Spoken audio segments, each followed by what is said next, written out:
तो आज आपको पढ़ाएंगे पॉलिटी, और पॉलिटी में पढ़ाना है भाग 4 का ना, भाग 4 का पढ़ाना है। लेकिन उससे पहले हम आपसे क्वेश्चन पूछेंगे। बताइए भाग 1 में क्या है? संघ एवं इसके राज्य क्षेत्र। संघ एवं इसके राज्य क्षेत्र। बताइए भाग 2 में क्या है? नागरिकता है। भाग 2 में है नागरिकता। बताइए किस आर्टिकल से किस आर्टिकल तक है? 5 से 11। 5 से 11। भाग 1 कहाँ से कहाँ तक? 1 से लेकर के 4। बताइए भाग 3 में क्या है? मूल या मौलिक अधिकार। 12 से 35। और ये कहाँ से कहाँ तक है? 12 से लेकर के 35 के बीच। 12 से 35। बताइए नागरिकता किस देश से ली गई है? ब्रिटेन से। और हमारे देश में किस प्रकार की नागरिकता है? एकल नागरिकता। और मूल अधिकार किस देश से लिया गया है? अमेरिका के संविधान से लिया गया है। कहाँ से? अमेरिका के संविधान से। इसके बाद हम आपको पढ़ाए हैं भाग 4। भाग 4 में क्या है? नीति निर्देशक तत्व। इंग्लिश में DPSP कहते हैं। और इसकी चर्चा कहाँ से कहाँ तक है? 36 से लेकर के 51। बताइए नीति निर्देशक तत्व किस देश से लिया गया है? आयरलैंड से लिया गया है। तो हम आपसे सबसे पहले 1 से लेकर के 51 के बीच में कुछ क्वेश्चन पूछेंगे और आपको बताना है, क्योंकि पूरा पढ़ लियो, कहते हैं ना उस दिन पूछेंगे। तो बताइए भाई, मूल अधिकारों को सीमित करना किस आर्टिकल में है? 35 में है। बताइए संवैधानिक उपचारों का अधिकार 32 में है। बताइए बालकों को कारखानों या जोखिम भरे कामों में ना लगाया जाए 24 में है। बताइए लोक कल्याणकारी राज्य की स्थापना 38। समान कार्य के लिए समान वेतन 39 में है। 39। बताइए समान सिविल संहिता 44 में है। बताइए अंतर्राष्ट्रीय संधि व समझौते 51 बोले थे ना, 51 दिया तो शांति करा लो, तो 51 में। बताइए कार्यपालिका और न्यायपालिका का पृथक्करण 50 में। बताइए मूल अधिकारों का अल्पीकरण आर्टिकल 13 में है। बताइए जुडिशियल रिव्यू आर्टिकल 13 में।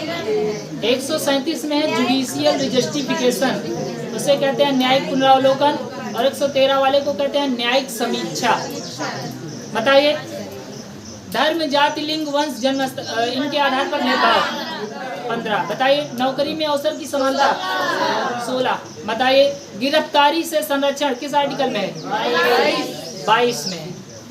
बताइए धार्मिक कार्यों के लिए रखा गया धन टैक्स मुक्त होगा 27 में। बताइए अल्पसंख्यकों के हितों का संरक्षण आर्टिकल 29 में। बताइए पाकिस्तान से आने वालों की नागरिकता 6 में। बताओ नागरिकता संबंधी कानून संसद का गृह मंत्रालय बनाएगा किस आर्टिकल में? आर्टिकल 11। बताइए भारत में उपस्थित राज्यों के नाम सीमा क्षेत्र इत्यादि में परिवर्तन आर्टिकल 3 में। बताइए प्रारंभ में नागरिकता 5 में। नीति निर्देशक तत्व कहाँ से लिया गया है? मूल अधिकार और नागरिकता ब्रिटेन से। तो इसके बाद अगला ही भाग आएगा जिसका नाम है भाग 4 का। भाग 4 का तो भाई भाग 4 का तो कहीं पर भी आपको अगर का ऐसे दिखे तो समझ लेना कि ये मूल संविधान में नहीं था। मूल संविधान में ना होने का मतलब है कि जब संविधान बना था तब ये नहीं था, इसे बाद में जोड़ा गया। तो भाग 4 का इसमें है मूल या मौलिक कर्तव्य। मूल या मौलिक कर्तव्य इंग्लिश में कहते हैं फंडामेंटल ड्यूटीज। तो आज का टॉपिक यही है मूल या मौलिक कर्तव्य। ठीक है, तो चलिए स्टार्ट करते हैं भाई। मूल या मौलिक कर्तव्य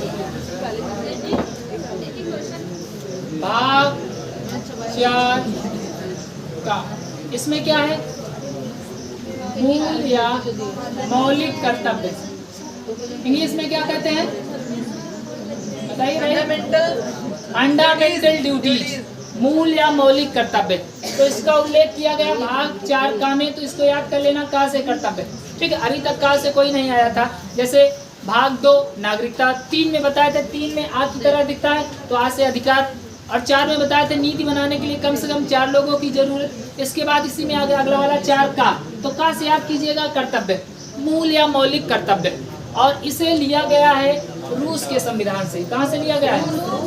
रूस से। प्रावधान है रूस से। तो देखो इसको याद ऐसे कर लीजिएगा, मान लीजिए आपके पड़ जाता है रूसी, और रूसी पड़ जाए तो रूसी निकालना ये आपका कर्तव्य है। अगर किसी भाई या बहन को पकड़ा दिए कि लो मेरा रूसी निकाल दो, तो रूसी के साथ साथ आपकी चमड़ी भी निकाल देगा, कहेगा आज मौका मिला है, आज हम निकालेंगे रूसी इसकी, एकदम कंगा गड़ा देगा, और कंगा गड़ा के निकालेगा, कहेगा ये लाल लाल निकल रहा है, लगता है जू मर गया, उसका खून निकल रहा है। तो याद कैसे करेंगे? देखिए, अगर रूसी पड़ जाए तो रूसी निकालना किसका कर्तव्य है? अपना कर्तव्य है, ठीक है, किसी को नहीं देना है। तो रूस से लिया गया क्या? मौलिक कर्तव्य, ठीक है।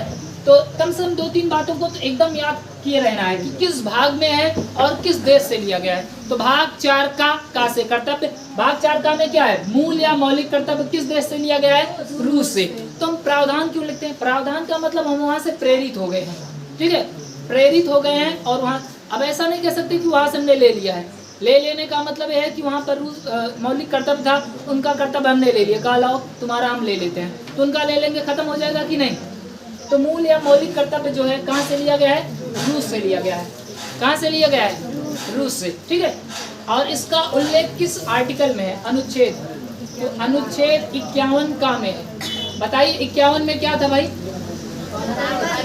शांति, अंतरराष्ट्रीय शांति। 51 में था अंतरराष्ट्रीय शांति, और हम आपको बताए थे कि 51 रुपया दो और शांति करा लो, पंडित जी आएंगे 51 रुपया दो शांति करा लो। लेकिन ये 51 का है, और इस 51 का में आर्टिकल 51 का में भी 11 तक है, 1 से लेकर के 11 तक बना हुआ है, ठीक है। तो आर्टिकल 51 का में कितना है? 11 है। इसकी संख्या शुरू में कितनी थी? प्रारंभ में 10। बताइए, प्रारंभ में मौलिक कर्तव्य की संख्या कितनी थी? हाँ? 0, क्योंकि मूल संविधान में मौलिक कर्तव्य था ही नहीं था तो 0 भाई। मूल संविधान में इसकी संख्या थी नहीं थी, तो प्रारंभ में इसकी संख्या 0 थी। कितनी थी? 0। लेकिन बाद में इसमें संविधान संशोधन हुआ, 42वां संविधान संशोधन 1976, और उसके द्वारा भाग 4 का में अनुच्छेद 51 का में 10 मौलिक कर्तव्य जोड़ दिया गया। कितना? 10। तो बाद में इसकी संख्या कितनी हो गई? 10। बाद में संख्या हो गई 10, और ये 10 कब जोड़ा गया था? 42वां संविधान संशोधन 1976। देखो, एक 42वां है, एक 44वां है, तो इसमें बड़ा कंफ्यूजन रहता है कि 42वां कब हुआ और 46वां कब हुआ। तो 42वां 1976 में हुआ था, और 44वां 1978 में हुआ था। तो 4 2 जोड़ेंगे तो लास्ट में 6 आएगा, और 4 4 जोड़ेंगे तो 8 आएगा, ठीक है। तो 42वां संविधान संशोधन 1976। अभी देखिए, एक संविधान संशोधन और भी हो गया, 106वां संविधान संशोधन, जिसमें नारी शक्ति अधिनियम। तो अब वो 106वां अधिनियम बन चुका है, समझ गए कि नहीं? हाँ, बन गया, बिल्कुल। तो वर्तमान समय में संविधान में कुल मिलाकर के 106 संशोधन हो चुके हैं। जब संशोधन पढ़ाएंगे तो बताएंगे कि संशोधन क्या होता है, संशोधन अधिनियम क्या होता है, बिल क्या होता है, एक्ट क्या होता है, ये सारी चीजें वहाँ बताएंगे, ठीक है। तो बाद में इसकी संख्या कितनी हो गई? 10। और किस संविधान संशोधन के द्वारा? 42वां संविधान संशोधन 1976। लेकिन फिर भी लोगों को रहा नहीं गया, खुजली हो रही थी कि कुछ और जोड़े, इसमें और जोड़ दिया गया। तो पहले शुरू में कुछ नहीं था, मतलब 0 था, लेकिन 42वां संविधान संशोधन 1976 द्वारा इसमें 10 मौलिक कर्तव्य जोड़ दिया गया। लेकिन फिर भी लोगों को राहत नहीं मिली, अभी और जोड़ेंगे, तो इसमें एक और जोड़ दिया गया, और वर्तमान समय में मौलिक कर्तव्य की संख्या 11 हो गई है। कितनी हो गई है? 11। तो आपसे पूछा जा सकता है, बताइए 11वां मौलिक कर्तव्य कब जोड़ा गया? पूछा जा सकता है कि नहीं? तो 11वां मौलिक कर्तव्य जोड़ा गया वर्तमान में इसकी संख्या कितनी हो गई है? 11। और ये 11वां वाला जोड़ा गया 86वां संविधान संशोधन 2002, ठीक है। कब जोड़ा गया? 86वां संविधान संशोधन 2002। याद कीजिए, जब मैं आपको आर्टिकल 21 का पढ़ा रहा था, शिक्षा का मूल अधिकार, तो मैंने बताया था कि पहले शिक्षा वाला मामला नीति निर्देशक तत्व में था, आर्टिकल 45 में था, उसको पावरफुल बनाकर रख दिया गया मूल अधिकार में, आर्टिकल 21 का में। और उसके लिए भी तो यही वाला संशोधन हुआ था, 86वां संविधान संशोधन 2002। तो 86वां के द्वारा 2, एक मूल अधिकार जोड़ा गया और एक मौलिक कर्तव्य जोड़ा गया। तो भाई आपसे ये भी तो पूछा जा सकता है कि बताइए 11वां मौलिक कर्तव्य कौन सा है। तो 11वां मौलिक कर्तव्य ये है कि अगर कोई माता पिता है या गार्जियन है तो उनका ये कर्तव्य है कि अपने 6 से 14 वर्ष के बच्चों को यथासंभव विद्यालय भेजें। ठीक है, उनका कर्तव्य है कि वे अपने 6 से 14 वर्ष के बच्चों को विद्यालय भेजें, और भेजना उनका कर्तव्य है। नहीं भेजते हैं तो गलत काम करते हैं। क्यों गलत काम करते हैं? क्योंकि अगर वो नहीं भेजेंगे तो बच्चे शिक्षा नहीं पाएंगे, और शिक्षा नहीं पाएंगे मतलब उनके मूल अधिकार का हनन हो रहा है कि नहीं।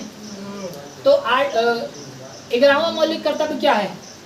यदि माता पिता या संरक्षक हैं तो उनका कर्तव्य है कि अपने 6 से 14 वर्ष के बच्चों को यथासंभव विद्यालय भेजें। यथासंभव का मतलब जितना संभव हो सके। भाई संभव हो सके तभी भेजेंगे। मान लीजिए भेजने की हिम्मतें नहीं, खुद लंगड़े हों और स्कूल भी नहीं भेज सकते, बहुत दूर है, तो कैसे भेजेंगे? पैसा भी नहीं है। तो मतलब यथासंभव हो सके तो भेजें। समझ गए कि नहीं? तो 11वां मौलिक कर्तव्य क्या है? यदि माता पिता या गार्जियन है तो उनका कर्तव्य है कि अपने 6 से 14 वर्ष के बच्चों को विद्यालय भेजें। समझ गए कि नहीं? अब आपसे क्वेश्चन पूछा जाएगा, बताइए कि मौलिक कर्तव्य लागू करने वाला पहला देश। लागू करने वाला पहला देश, तो लागू करने वाला पहला देश था जापान। कैसा था? जापान। लेकिन हमने किस देश से लिया है? रूस से लिया है। लेकिन दुनिया में सबसे पहले मौलिक कर्तव्य अगर किसी ने लागू किया था तो जापान ने। अगर इस मौलिक कर्तव्य को भारतीय संविधान में जोड़ा गया तो देखिए, अगर संविधान में कुछ भी संशोधन करना रहता है तो उसके लिए समिति बनाई जाती है। तो पक्का है जब मौलिक कर्तव्य संविधान में जोड़ा जा रहा होगा तो उस समय भी समिति बनाई गई होगी कि नहीं? तो समिति बनाई गई थी सरदार स्वर्ण सिंह समिति। कौन सी समिति? सरदार स्वर्ण सिंह समिति। तो मौलिक कर्तव्य या मूल कर्तव्य को किस समिति की सिफारिश पर जोड़ा गया? सरदार स्वर्ण सिंह समिति। तो समिति थी कौन सी? सरदार स्वर्ण सिंह। सरदार स्वर्ण सिंह। ठीक है, तो इसे जोड़ तो दिया गया लेकिन पूरी तरह से लागू नहीं किया गया था। तो लागू करने के लिए भी दूसरी समिति बनाई गई। हम आपको बताए थे ना, जब उस दिन पढ़ा रहे थे मौलिक कर्तव्य, तो बताए थे कभी कभी ऐसे आनन फानन में शादी हो जाती है किसी की, तो जो पति होता है अपनी पत्नी को ज़्यादा मानता नहीं है, ज़्यादा वैल्यू नहीं देता है। लेकिन धीरे धीरे एक समय ऐसा आता है कि वो मानने लगता है, ठीक है जो है जैसी भी है मेरी ही है कि नहीं। तो इसे लागू तो कर दिया गया। वैसे यहाँ पर भी मूल कर्तव्य को लागू तो कर दिया गया लेकिन इसको माना ही नहीं जा रहा था।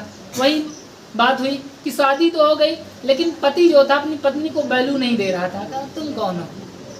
कोई वैल्यू नहीं दे रहा था। ऐसे यहाँ पर भी हुआ, मूल या मौलिक कर्तव्य को लागू तो कर दिया गया, मतलब जोड़ तो दिया गया लेकिन इसे लागू नहीं किया गया था। कोई लोग मान नहीं रहे थे तो लागू करने के लिए दूसरी समिति बनाई गई। जोड़ा गया था सरदार स्वर्ण सिंह समिति की सिफारिश पर, लेकिन लागू करने के लिए दूसरी समिति बनाई गई, बर्मा समिति। कौन सी समिति?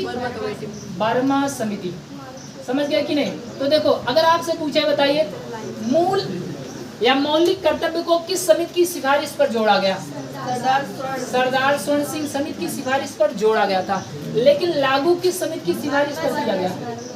बर्मा समिति। दूसरा क्वेश्चन, मौलिक कर्तव्य किस देश से लिया गया है?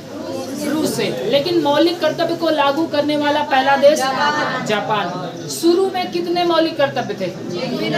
एक भी नहीं था। लेकिन बाद में कितना हो गया?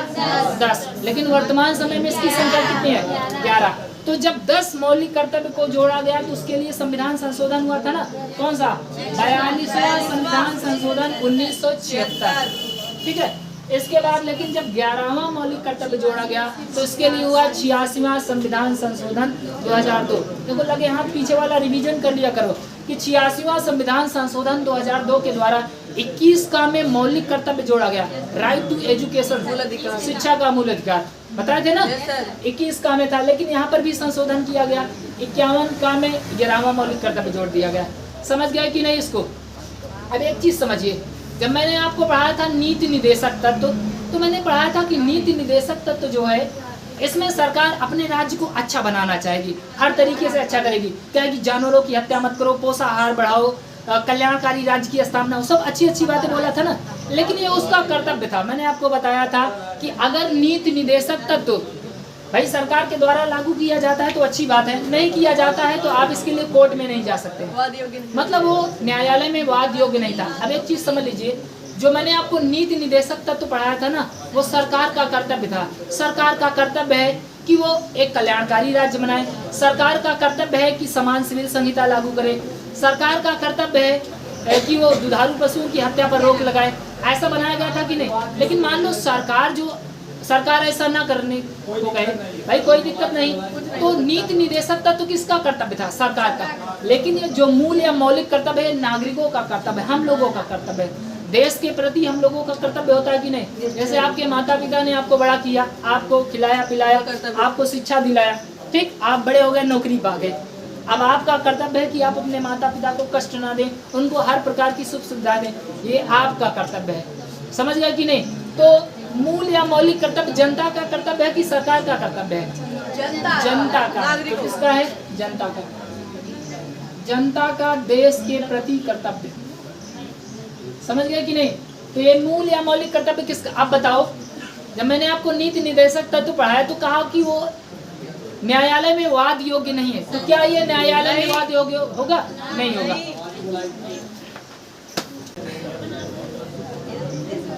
तो सुनिए भाई, अगर कभी भी पेपर में नॉर्मली क्वेश्चन पूछना होगा तो आपसे यही सब पूछेगा और कुछ नहीं पूछेगा। हाँ वही बता रहे, अगर नॉर्मली पूछना है तो ऐसे ही पूछेगा। लेकिन अगर टफ पूछना है तो फिर अंदर घुसेगा, कहेगा अंदर आओ, कोपचे में चलो, फिर बताते हैं तुमको हम, तो कोपचे में ले जाएगा। तो ये बाहर वाली चीजें हैं। तो बाहर वाली चीजें आपको याद भी हो सकती हैं, लेकिन जब क्वेश्चन टफ करना होगा तो पता है क्या पूछेगा? कहेगा 4 ऑप्शन देगा और कहेगा बताइए निम्नलिखित में कौन सा मौलिक कर्तव्य नहीं है। और इसके लिए आपको जितना भी मौलिक कर्तव्य है वो याद होना चाहिए, है कि नहीं? तो मैं आपको हमेशा बताता हूँ कि अगर एग्जामिनर सरल क्वेश्चन पूछना चाहता है तो कहेगा बताइए आपके मामा का नाम क्या है। तो हर व्यक्ति अपने मामा का नाम जानता है कि नहीं? लेकिन अगर टफ क्वेश्चन पूछना रहेगा तो कहेगा बताओ मेरे मामा का नाम क्या है। अब आप चाहे जितना पढ़े लिखे हो उसके मामा का नाम नहीं जानते होंगे, है कि नहीं? तो नॉर्मल क्वेश्चन यहीं से पूछा जाएगा। तो एक बार मैं आपसे क्वेश्चन पूछता हूँ, इसको इरेज करके फिर मैं आपको 11 के 11 मौलिक कर्तव्य याद कराता हूँ, एकदम ट्रिक से पूरा याद कर लेंगे आज आप। हो सकता है आज ना याद करें, अगले पार्ट में याद करें, लेकिन जितना भी पढ़ाएंगे याद हो जाएगा। तो इसको इरेज कर रहे हैं।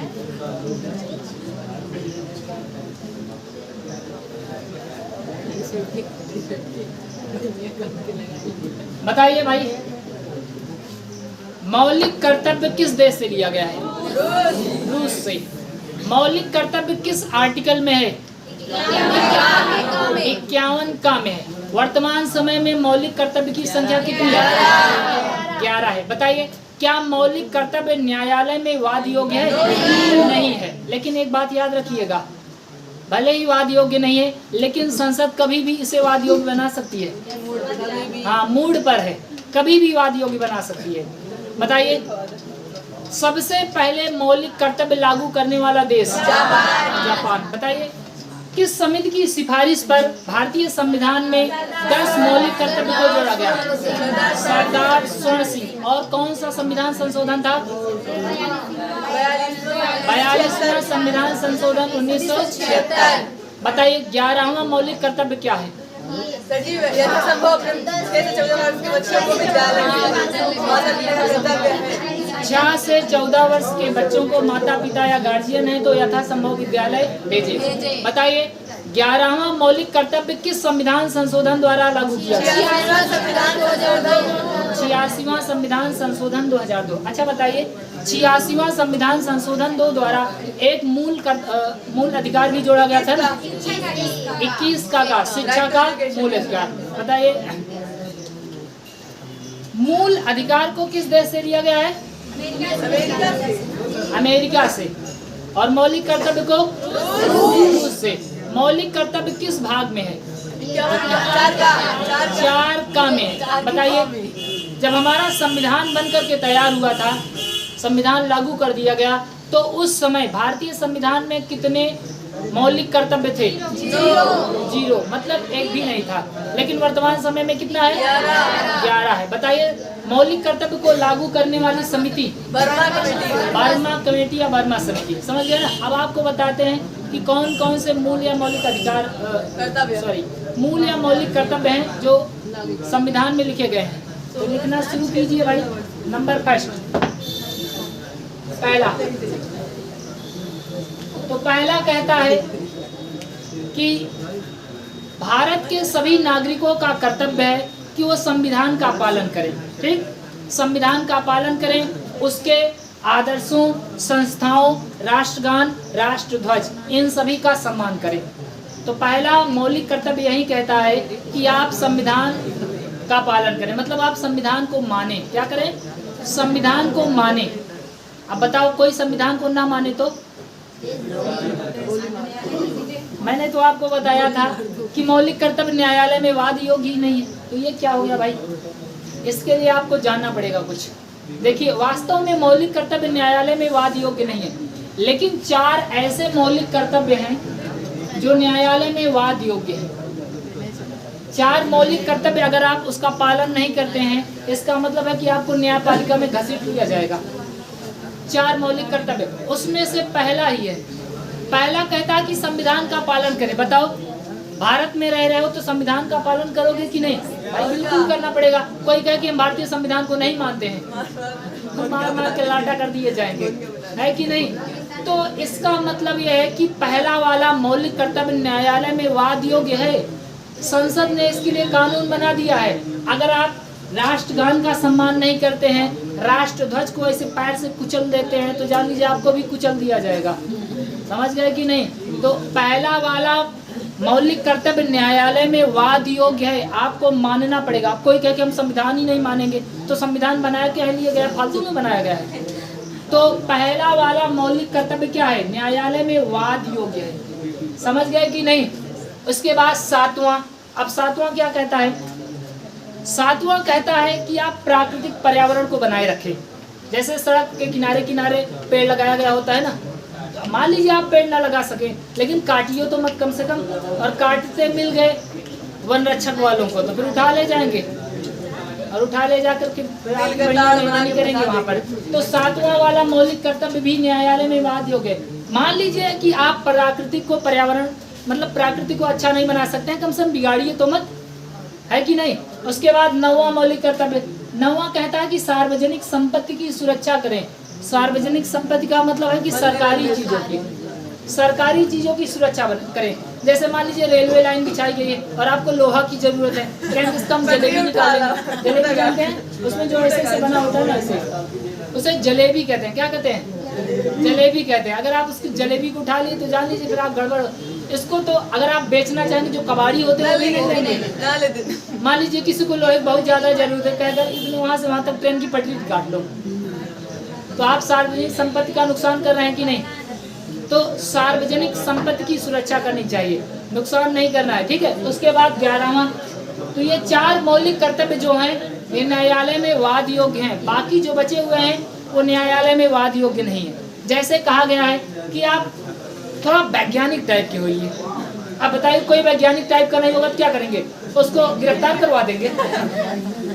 ऐसा तो हो नहीं सकता भाई। और इसके 5वें नंबर में कहा गया है कि भाईचारा की भावना रखें। अब कोई भाईचारा की भावना नहीं रखना चाहता है, क्या कहना है? तुम उधर बैठो, हम इधर बैठेंगे, हम भाईचारा की भावना नहीं रखेंगे, तो क्या करेंगे? उसके ऊपर FIR लिखवा देंगे, भाईचारा हमारे साथ नहीं कर रहा है। तो भाई केवल ऐसे 4 मौलिक कर्तव्य हैं जो न्यायालय में वाद योग्य हैं। पहला है कि संविधान का पालन करें, उसके आदर्शों, उसकी संस्थाओं, राष्ट्रगान, राष्ट्रध्वज, इनका सम्मान करें। इसके बाद 7वां कहता है कि आप पर्यावरण को बढ़िया बनाए रखें। अब बताइए, पर्यावरण जब आप बढ़िया नहीं बनाते हैं, जबकि आप गाड़ी ले लिए, होंकते जा रहे हैं, गड्डी लेके निकला और उधर से धुआं निकल रहा है, आगे चालान कटे, आगे मिल गए पुलिस वाले, तो चालान काट देते हैं कि नहीं? तो भाई इसका 51 का जो 7वां है कहता है कि आप पर्यावरण को बढ़िया बनाए रखें, लेकिन अगर आप गंदा करेंगे तो फिर गड़बड़ हो जाएगा। 9वां कहता है कि संपत्ति जो सार्वजनिक संपत्ति है, सरकारी संपत्ति है, उसकी सुरक्षा करें। तो आप सुरक्षा नहीं करेंगे, कहेंगे नहीं हम तोड़ेंगे फोड़ेंगे इसको, संसद भवन बना कहेंगे इसमें थूक देंगे। और मान लीजिए कोर्ट बना हुआ है तो आप कोर्ट में जाके वहाँ लौटने पोटने लगेंगे, 1 किलो उल्टी कर देंगे वहाँ पर जा करके, ये तो गड़बड़ कर रहे हैं, है कि नहीं? तो सार्वजनिक संपत्ति की सुरक्षा करनी है। 11वां तो आप जानते हैं, 11वां है प्रत्येक माता पिता या गार्जियन का कर्तव्य है कि अपने 6 से 14 वर्ष के बच्चों को विद्यालय भेजे। तो आप समझ गए होंगे ना कौन कौन सा न्यायालय में वाद योग है, पहला, 7वां, 9वां और 11वां। बाकी कोई भी न्यायालय में वाद योग्य नहीं है, लेकिन ऐसा कहा गया है कि संसद भवन कभी भी इसे वाद योग्य बना सकती है। समझ गया कि नहीं? अब मैं आपको बताता हूँ। तो पहला क्या है? पहला कह रहा है कि प्रत्येक नागरिक का कर्तव्य है कि संविधान का पालन करे, संविधान का पालन करे, उसके आदर्शों, संस्थाओं, राष्ट्रगान, राष्ट्रध्वज, इनका सम्मान करना है। ठीक है, दिख रहा है? सुनिए भाई ध्यान से। संविधान का पालन करना है, उसके आदर्शों, मतलब संविधान में जो आदर्श बनाए गए हैं उसके आदर्शों, उसकी संस्थाएं। भाई जैसे सुप्रीम कोर्ट क्या है भाई? संविधान की तो एक संस्था है। संसद भवन क्या है? संविधान की संस्था है। तो इसकी संस्थाओं, राष्ट्रगान, राष्ट्रध्वज, इन सब का आपको सम्मान करना है। ठीक है। इसके बाद दूसरा क्या कहता है कि हमारे देश को स्वतंत्र कराने वाले जो भी आंदोलन थे उसको अपने हृदय में संजो के रखें। उसको हृदय में, जैसे भाई देश को आज़ाद कराने में बहुत सारे आंदोलनों का सहयोग रहा था ना, तो जब भी आप किसी आंदोलन को लें तो उसका सम्मान के साथ नाम लें। भाई बहुत सारे आंदोलन थे कि तुम मुझे खून दो मैं तुम्हें आज़ादी दूंगा, अंग्रेजों भारत छोड़ो, बहुत सा ऐसे आंदोलन छेड़ा गया था ना। तो जितने भी आंदोलन छेड़े गए थे उनके उच्च आदर्शों को अपने हृदय में संजो के रखना है। उसके लिए हमेशा अपने हृदय में सम्मान बनाना है। जिसने उस आंदोलन को छेड़ा था उसके लिए भी आपको सम्मान रख के रखना है। समझ गए कि नहीं? तो 2 में आंदोलन की बात की गई है। और 3 में क्या बोला गया है? भारत की संप्रभुता, एकता व अखंडता।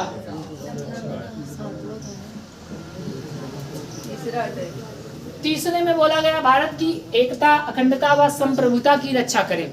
ठीक है। 3 में क्या बोला गया है? इन 3 चीजों की रक्षा करें। भारत की एकता, अखंडता व संप्रभुता की रक्षा करना है। तो 3 में 3 चीजों की रक्षा करने के लिए कहा गया है, एकता, अखंडता और संप्रभुता। 2 में कहा गया कि जो आंदोलन छेड़े गए थे उनका हमें सम्मान करना है। और 4 याद करना तो बहुत आसान है। देखिए वर्तमान समय में जो ये अग्निवीर वाली नौकरी है कितने साल की है? और ये लोग क्या करते हैं? देश की सेवा करते हैं कि नहीं? तो 4 में भी यही बोला गया कि आवाहन किए जाने पर, आवाहन का मतलब क्या होता है?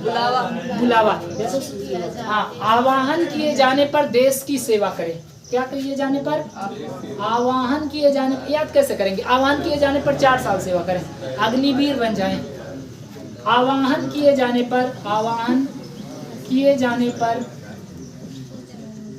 देश की सेवा करें। तो याद कैसे करेंगे? 4 साल तक देश की सेवा करेंगे, है कि नहीं? भाई अग्निवीर वाले कितने साल तक सेवा करेंगे? 4। तो 4 में है सेवा। समझ गए कि नहीं? 1 में है सबसे पहले तो संविधान को ही रखना आगे ना। तो पहले में है संविधान का पालन करें, उसके आदर्शों, संस्थाओं, राष्ट्रगान, राष्ट्रध्वज, इन सब का सम्मान करें। अब बताओ कोई व्यक्ति ऐसा है जो झंडा को कुचल रहा है, राष्ट्रगान चल रहा है, उसकी वैल्यू नहीं कर रहा, हनी सिंह का गाना चला के बढ़िया डिस्को डांस कर रहा है, ये कर रहा है, ऐसे कर रहा है। भाई ऐसे ही तो करते हैं ना। तो पहले वाले में यही बोला गया है कि आपको संविधान का पालन करना है, उसके आदर्शों, संस्थाओं, राष्ट्रगान, राष्ट्रध्वज, इनका सम्मान करना है। ठीक है। और अगर आप सम्मान नहीं करते हैं तो आपको फिर न्यायपालिका में दौड़ा दिया जाएगा। दूसरा बोला है कि जो हमारे देश को आजाद कराने में जो भी आंदोलन थे उनके उच्च आदर्शों को अपने हृदय में संजो के रखें। तीसरा है संप्रभुता, एकता, अखंडता और संप्रभुता की रक्षा करें। देश की एकता, अखंडता और संप्रभुता की रक्षा करें। तो तीन चीजों की रक्षा करने के लिए कहा गया, एकता, अखंडता और संप्रभुता, इनकी रक्षा करना है। और 4 में 4 साल नौकरी करें। आवाहन किए जाने पर, तो 4 में क्या है, आवाहन किए जाने पर देश की सुरक्षा करें। ठीक है, मतलब ये है कि अगर मान लीजिए देश में कभी संकट की स्थिति आ जाती है और हमारे जो सैनिक हैं वो कम पड़ते हैं, तो देश के नागरिकों को बुलाया जाएगा, कहा जाएगा आइए आप लोग, और आप लोगों को भी दिया जाएगा AK-47, MP5, AWM, M4, 7 sniper, ये सारी चीजें दी जाएंगी, आप भी मारिए। समझ गए कि नहीं? तो आवाहन किए जाने पर आपको देश की सुरक्षा करनी है। समझ गए कि नहीं? तो ये 4 आपको याद हो गए होंगे, आई थिंक याद हो गए होंगे ना। तो पहले मैं इरेज करके आपसे पूछता हूँ,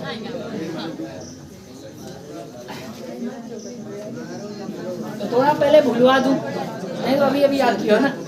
पीछे वाला पूछता हूँ, उसके बाद ये पूछूंगा, नहीं तो अभी तो तुरंत याद किया तो तुरंत बता दोगे। बताइए, किसी भी धर्म को मानने की स्वतंत्रता किस आर्टिकल में है? 25 में। बताइए, मूल संविधान में कितने मूल अधिकार थे? मूल अधिकार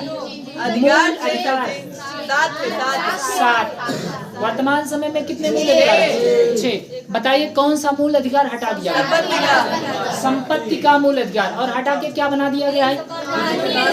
कानूनी अधिकार बना दिया गया, जो कि 300 का में रखा गया है। ठीक है, बताइए, वाग एवं अभिव्यक्ति की स्वतंत्रता किस आर्टिकल में?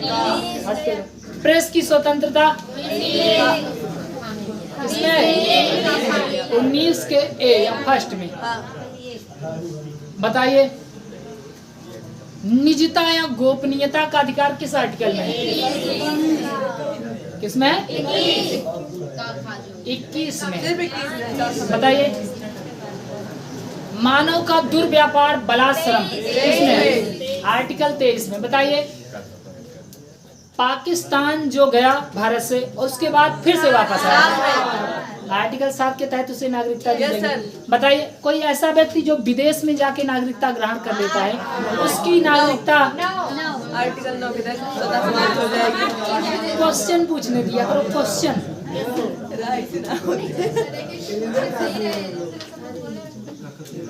जिसको नहीं आता है मुन मुन मुन कर देता है, बस आगे।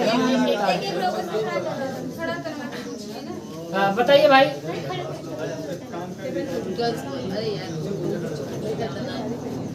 संपत्ति का अधिकार आर्टिकल 19 में कहाँ पर था? 19 के F में था। बहुत सही, 19 के F में था, लेकिन उसे भी हटा दिया गया। अच्छा बताइए, ये संपत्ति का अधिकार आखिर हटाया क्यों गया? हाँ, देश के विकास में बाधा डाल रहा था। बिल्कुल, जैसे मान लीजिए किसी की संपत्ति आ जाती थी रास्ते में, कहता जमीन नहीं देंगे, क्या कर लोगे? अब सरकार भी नहीं छीन सकती थी, क्योंकि मूल अधिकार पावरफुल ही इतना है। तो कहा गया जब तुम्हारा मूल अधिकार ही नहीं रहेगा, गुंडई कर। हाँ, तो कौन सी गुंडई करोगे? सही बात है। बताइए भाई, ऐसा व्यक्ति जो भारत का नागरिक है लेकिन वर्तमान समय में वो विदेश में रह रहा है, उस व्यक्ति को क्या कहते हैं? NRI कहते हैं। हिंदी में क्या बोलते हैं उसे? देखिए बताइए, अप्रवासी भारतीय। अप्रवासी भारतीय। बताइए, वीजा का फुल फॉर्म क्या होता है? Visitors international stay admission. बताइए, संविधान के किस भाग को संविधान की आत्मा कहा जाता है? और मैं आपको प्रस्तावना मैं दूंगा ऑप्शन। भाग 3 अनुच्छेद 32 प्रस्तावना अनुच्छेद 12 से 35। प्रस्तावना इज राइट। बताइए, प्रस्तावना नहीं सही है, करेक्ट। प्रस्तावना एकदम सही है। प्रस्तावना सही क्यों है? इसके पीछे रीजन है। देखिए जब हमारा संविधान बना था ना तो प्रस्तावना को वैल्यू नहीं दी गई थी, इसीलिए जब हम लोग पढ़ते हैं भाग 1 तो भाग 1 शुरू होता है संघ एवं इसके राज्य क्षेत्र से। अगर ये भाग 1 होता तो हम लोग कहते हैं कि भाग 1 प्रस्तावना, कहते हैं कि नहीं, लेकिन बाद में इसे वैल्यू दिया गया, इसे केवल भाग कहा जाता है, भाग 1 नहीं। क्या कहा जाता है? केवल भाग कहा जाता है। बताइए प्रस्तावना को संविधान की आत्मा किसने कहा है? और अनुच्छेद 32 को संविधान की आत्मा किसने कहा है? भीमराव अम्बेडकर। बताइए अनुच्छेद 32 के तहत 5 प्रकार के रिट निकाले जाते हैं और ये रिट किस देश से लिए गए हैं? अमेरिका से। बहुत सही। नहीं, अमेरिका से नहीं लिया गया, ब्रिटेन से लिया गया। संसदीय शासन प्रणाली किस देश से ली गई? ब्रिटेन। और संघात्मक शासन प्रणाली कनाडा से। बताइए अब क्वेश्चन पूछते हैं, अब आप लोग भूल गए होंगे थोड़ा थोड़ा। हाँ बताइए